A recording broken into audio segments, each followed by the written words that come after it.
गोंयांत नवे सरकार काँग्रेस आनी गोवा फॉरवर्ड युतीचेंच आसतलें। भाजपा आड व्हड प्रमाणात मतदान जालां। भाजपाक 10 नी कांय कमी सिटां मेळटलीं म्हण काँग्रेसीचो प्रदेशाध्यक्ष गिरीश चोडणकर उलयला। RDX Goa bureau report.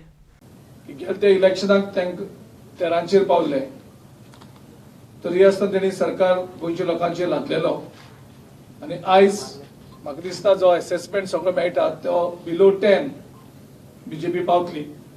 आनीक काँग्रेस गोवा फॉरवर्डचे अलायन्स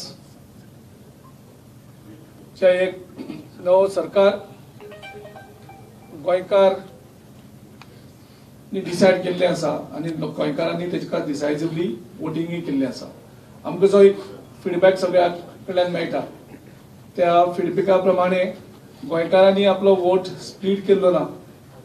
गोंयकारांनी निमाणी डिसिजन घेतले की जो बीजेपीक डिफीट करपाक शकता ताचे बरोबर रावप आनी त्या सगळ्या कॅन्डिडेटाक डिसायसिवली गोंयकारांनी वोट केल्लो आसा।